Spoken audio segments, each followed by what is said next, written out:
Hi everybody, welcome back to SAM1 Bird Products. Let's get stuck in to getting your birds fit.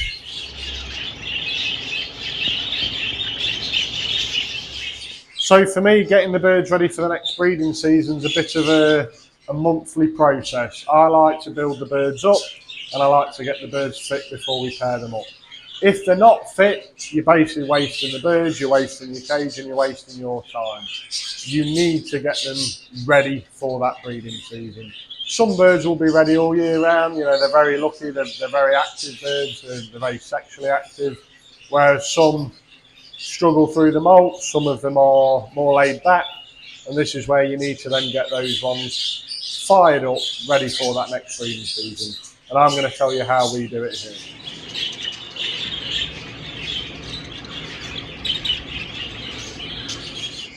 Now, something that we also do at the start of every build up to the breeding season is treat the birds. Now, I don't mean nice little things as treats, I mean treat the birds. Now, this is something that we've used for years. There is another version which is classed as a 4-in-1. The fourth item basically is ivermectin, and every bird gets ivermectin a lot. So we've gone back to the 3-in-1 basically. Now, this treats canker, coccidiosis and worms. So hopefully by doing this before the breeding season, you've took out any badness that might be there. Hopefully there isn't, but if there is, you've done it by covering with this. And then after this, they get a week of probiotics. Now the probiotic then will put all the good stuff back in the bird's gut and into the bird's body. So the birds, hopefully after this, they might feel a bit down and cleared out, if that's the way of wording it. Whereas when you put the probiotic back in, they're ready to rock and roll, built back up, feeling good. And then it's the next couple of weeks build up to the actual breeding season, where the seed will change. We'll go back to giving what we normally give, the SAM1 budgie mix, the SAM1 tonic seed, and get them a bit going. There will also be introduced those like the minerals, thrive on, seaweed, the 3 different minerals that we give. Start offering them again. If we can get some branches locally, eucalyptus or willow tree or even like apple tree, things like that, they can go into the flights. That last 2 weeks, 1 week before the pairs get made, just gets them that bit more interested, gets them fired up. So we do this, then probiotics, and then try and build them up.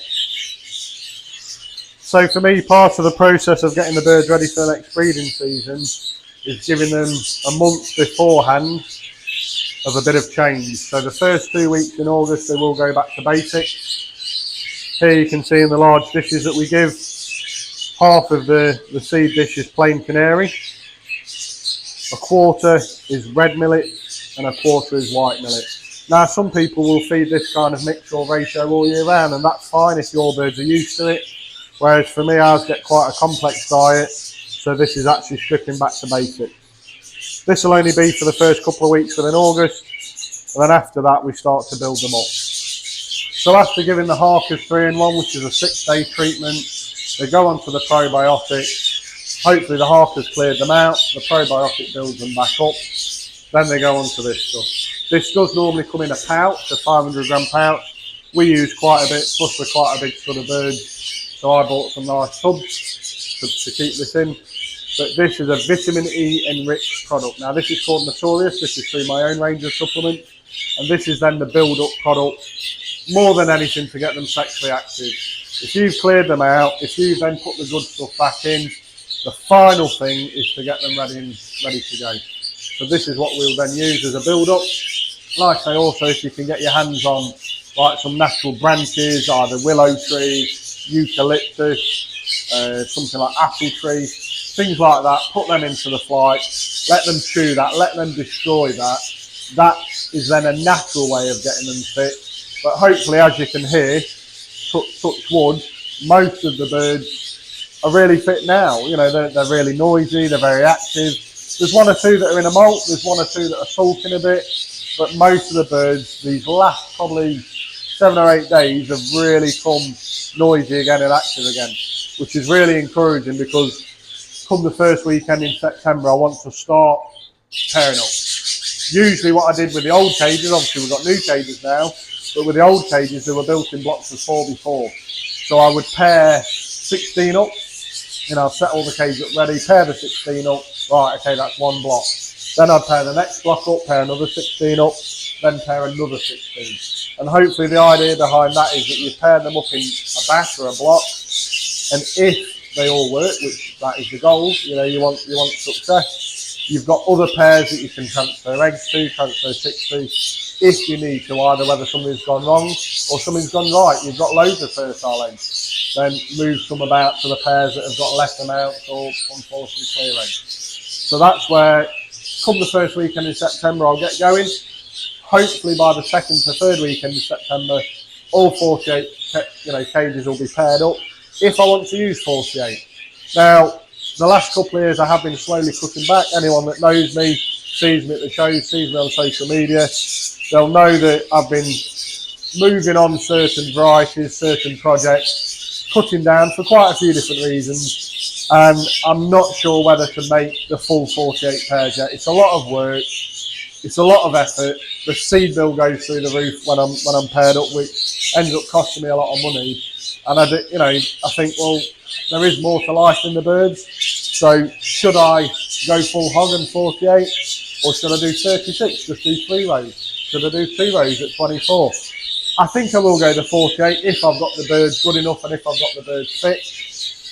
And then what I could do possibly to slow down a bit is, if a pair fails or once a pair has bred, maybe for 2 successful rounds, say, just empty the cage and leave the cage empty.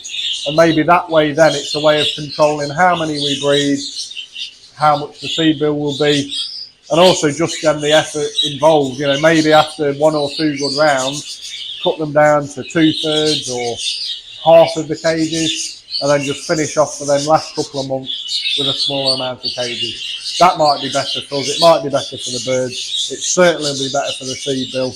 I'll see how I feel. I'm hoping to make 48 pairs, I've got a lot of pairs in mind, I've started to plan a lot of pairs. August is always the time where my brain won't switch off. I'm thinking of which cockbird to which hen, for colour, for quality, for bloodline, you know, certain features I want to try and drill into the birds.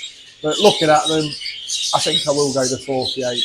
I also keep the colour Budgerigars, obviously, which are the miniatures. Now, the last couple of years I've restricted myself to a limited amount of cages with them.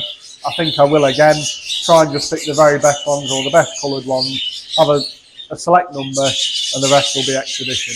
I've got certain families I want to try and consolidate now, so I'm hoping this breeding season will be that stage where they come together, and hopefully obviously it works. That's the plan. I've kind of come back a bit from showing the last couple of years. I do enjoy the judging more anyway, to be honest. I always find it an honour going anywhere within the country. Obviously started going abroad now, which is amazing. So I always feel it's an honour to be asked to judge somewhere, but I obviously still want to win as well. And you can't do it all. We've got limited time. I've got a young family. I've got other hobbies and interests. It's trying to make it all work. And the summer soon goes. As anyone that's in the show scene knows, the summer is a very busy time for shows, for judging different things going on. And this is where, this year, I've taken on more judging engagements and I've been enjoying them all. Still got a few more to do. So maybe next year, if I can have a good breeding season, have a good start as well, because obviously last year didn't go to plan for a number of reasons. But if I can have a good start, get going, I'd like to go out to more shows next year and support a few more local shows and just get the birds back out there, because we all think we've bred a good one, but how good is it? You know, go and get it seen amongst other people's birds and show them as well, you know, show them off. If you've got certain varieties or you're passionate about a certain colour, get them out there, because not all varieties or birds get seen. And sometimes this is a great advert for you as a breeder, what you are capable of breeding, what you do breed colour-wise, quality-wise. And this is where, you know, the shows can be a shop window in that respect. It's a great advert, and it's a great way of just comparing your own birds against someone else's, you know, and being honest with yourself and saying, yeah, okay, I need a bit more size, I need a bit more width, the spots on my birds aren't quite big enough yet. And then you need to maybe either look at your pairings, or you need to go and look at new outcrosses that have got those features that then you need. So the shows are good for lots of different reasons, and I hope to see plenty of you at these shows, whether I'm judging or showing myself. It's a great social side of the hobby, very enjoyable, and obviously it's really nice when you do win as well. So something that I also do at the start of August is always separate the cocks from the hens. We've got 2 large flights across the front that we use for this. Cocks in one, hens in the other. even though they can see each other through a mesh panel, hopefully by not being able to fully get to each other, this stops a lot of the bonds that maybe have already been made, and also stops the love pairings from happening before the breeding season, in case it's father and daughter, brother and sister, or two colours that really just are not compatible to produce show birds. But here is a selection of cockbirds that I've just quickly caught up. These have all got plans within the breeding team for this coming season, including the normal yellow-faced grey cock on the left that I purchased recently from a friend. Now I've already got a couple of hens lined up for that cockbird, so as soon as I'm ready to pair up, I'll see which one's more suitable and go from there. As you can hopefully see in this video, these birds aren't 100% fit at the moment, all quite scruffy, pin feathers everywhere, very busy molting. Now this normally happens this time of the year due to the heat, and we are having a bit of warmth at the moment, which is nice in one way, but not overly great for the birds. Birds don't normally want to breed in this kind of heat. Doesn't make them easy to show in this heat because of conditions, and also the panting and a little bit of stress that will go on because they're a bit warm. They'll be agitated like we get. But hopefully within the next month, these will be built up in good condition, all firing, ready to go, ready to start the new breeding season. Now for me, all 6 of these birds here are slightly different, witch-wise, power-wise, size-wise, size of spot, length of mass. But each bird has got characteristics that I would like to use within the breeding cage. So once we get to September, I will choose what I think is the correct partners for these, to hopefully then go on to produce good show birds. I don't know if it's the judge in me, or if it's just the attention to detail, but I always look at faults first. I hope that makes me a good breeder, I hope that makes me a good judge, because by seeing a fault, you're not being blinded by everything else. Some people look at a bird and go, wow, look at the mass, look at the size of that head, look at the size of the bird. Well, yes, it's good to acknowledge the good points, obviously, but I'm also a big believer in identify the faults and then work out, when it comes to breeding wise, how we can rectify those faults or not double up on those faults. But these are 6 cockbirds that I'm quite looking forward to getting in breeding cages. So I'll just finish on this. The basics of how we do it, the 2 big flights here, hens are in the far end, cockbirds are in this one. We have got a 3rd one that always used to be the sales flight, so we kept the birds physically separate from all the other birds. The last couple of years it's been empty, because when I have a bird for sale it just gets sold. So they don't get sorted out like I used to do, or I don't have birds sitting around for a long time anymore now. They just go, which is great, very grateful of that. So that sales flight is now just a redundant flight. Before this, actually, the last couple of years, it has been used for colour Budgerigars, so they were separate, and then these were for exhibition. That worked quite well, so they were somewhere else, because obviously they are a completely different bird. But again, it's stayed empty now for quite some time, and that's actually been good. less feeding to do, less waters to do, less of things to clean or to think about or look after. So this is where hens are in this one, exhibition and colour Budgerigar. Exhibition and colour Budgerigar cocks are now in here, and they're separated for the whole of August. They then get paired up. Some years I have actually then mixed them back that last week just before pairing up, hopefully to see if any love pairs do come about. And also sometimes it's nice to see, are they being attracted to one another. You can see there is a mesh panel, there's a half wall and a half mesh panel.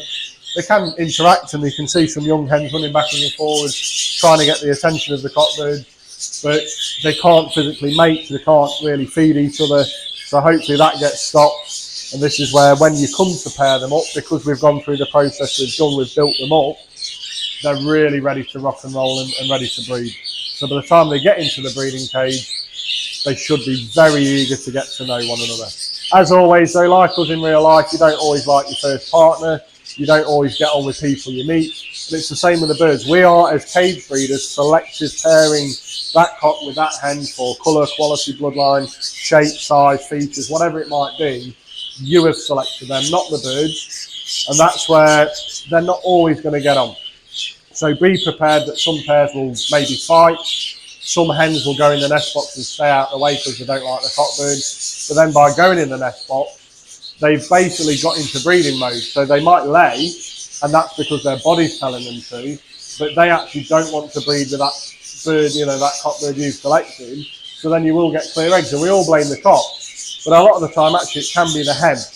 Now, I say that because with the hens going out of the way, if she's physically not letting the cock mate her, even though he's eager and keen, that's then the hen's fault, not the cock. We all say, oh, that cock's low fertility, or that cockbird doesn't breed. But you just watch them sometimes, watch the behaviour, watch how they perform. It could be the hen. So don't be too quick to get rid of cockbirds or knock them out of your breeding team. Do consider that it could be the hen. If you get clear eggs, try and watch that pair when you're in here feeding. See how they're performing, you know, and think, well, actually, yeah, she's been quite nasty to him. It probably is her. So going back to it, hens, cocks, basic seed for a couple of weeks. They get the Harkus 3-in-1 in the drinking water. They'll then get probiotic in the drinking water. They'll then get minerals, fruit and veg and things like that introduced back to the diet. The seed will go back to the SAM1 budgie mix and also the SAM1 tonic mix. And then also they'll get the Notorious in the water as a build up, that final push. Gets them quite sexually active. You'll see the cockbirds starting to try to become top dogs, fighting each other. Hens will start getting ready to breed. They might corner up in the, you know, in the corner of the flight or your cages. So get them built up, get them paired up and get ready to rock and roll. Me personally, I like the September to May period. I know this is classed as the European way, and for us over here, unfortunately, we don't get our rings till December, obviously. So the first babies that you will breed will be guaranteed to have the wrong rings on. But I actually don't care. My best showbirds are normally the late breds in that respect. They are the ones with the, you know, the current year on, not the new ring on. So like now it's 2025. When I come to pair up, they'll all have 2025 rings on. Now, they can't be shown as babies, obviously, next show season. But for me, they're 2-3 months older than the babies that I breed. So they then can be shown as adults, and also they are mature. Because we all like to show our oldest babies anyway, that will have the 2026 rings on. So why can't you then show this baby to you, but it's going to have to be shown as an adult? Because it will be that couple more months advanced. It works for me. Most of our birds that do the winning are the late breds or the early ones, if that's the way of putting it. And a little tip that a friend in the hobby told me is I always used to ring on the right foot. Now, these September pairings, because they will be early, I ring on the left foot. Now, that's just a quick identification when you're in the flight. Oh, I like that bird, catch him up. Oh, he's a late bred then, so he's September to November time. Whereas as soon as they get on the right foot, that's December to May. And then hopefully, if we've numbered them accordingly, you know, if number 10 of the 2026 rings, you know, that was probably a December one. Whereas ring number 100 might be quite a lot younger, obviously. And that's hopefully the process that can help you, without keep checking your records, without keep, you know, having to go through paperwork. Hopefully you've then got a system in place that is quite easy to understand. And it can be visual as well. You don't even need to necessarily catch the bird up. You can see it in the flight, left or right leg. Okay, yeah, that one's old enough. That one's probably too young. Or maybe that one's now too young because of when you're thinking of trying some. But at least that's a visual representation of what you could do without going through paperwork all the time. I do use split rings on all the projects and the colour birds. So like currently at the moment, I've still got some saddlebacks on the go. It's a variety I'm trying to improve and trying to get out there, trying to promote them. So we use a bright pink split ring. I've got a few black wings that I'm trying to make bigger into exhibition birds, so they have a burgundy coloured rings. Basically, there's a few others, so like albinos, lutinos, they have white or yellow, and so on and so on. And again, that's a quick identification with the splits, that if there's a bird that maybe isn't your best bird, that you like it, and you think, well, maybe I need to move that on, and you catch it up, it's got a white split ring on, oh, okay, it's split albino, I'll probably run that on, because I've only bred a few this year, or whatever the reason might be. So that's where having something else to identify them can help you. Again, instead of keep checking records, records are great, but visually seeing it in the flight or catching the bird up and seeing their feet, how good's that, you know, you've got a quick identification of what you need to do. Once I have paired up, I'm quite intrigued to see what people think and see what you all like on these videos. I might take some videos of pairings, and then obviously once they're bred, show the videos of the offspring, good or bad, because at the end of the day, honesty is the best policy. They're not all going to be good birds, they're not all going to be show birds. But maybe that might be interesting, seeing it from an egg to a fully feathered bird, whether it's a good or a bad one, and go through that process. And also something to look back on, you know, most people have got smartphones these days with cameras and video on. Why not take photos and videos of birds to look back on and think, yeah, that pair always had good babies in the nest, that pair's babies never looked great, but they always matured better. And at least that way you've got a record, because if you don't do things like that nowadays, you're going on what you can see at certain stages, and then a lot of people struggle for space. They haven't got big flights like these. You've then got to move them on quicker maybe than you need to. And sometimes you might be moving on a bird that might become a breeding bird. I'm not necessarily saying a show bird, but might be a breeding bird. And you think, oh, I could have used those hens, or that cock bird was the only one I ended up actually off the outcross. You know, that was the offspring that I wanted to use, but then you've sold it. And once they're gone, they're gone. So maybe, if you can, videos, photos, keep some footage for yourself, and that could be good to keep track of how they're developing and how they change. So I'll keep doing some more videos soon. I'll do some, like I say, when I pair up. I've got more colours I want to do the genetics on for you and things like that. I still need to do one on red mite, because people keep talking about that. That is a process that maybe when I've paired up, I can show you what I use within the breeding cages to combat red mite and so on. So I'll do some more. We'll get back to doing the budgies, and we'll see you all soon. Thanks a lot. Bye.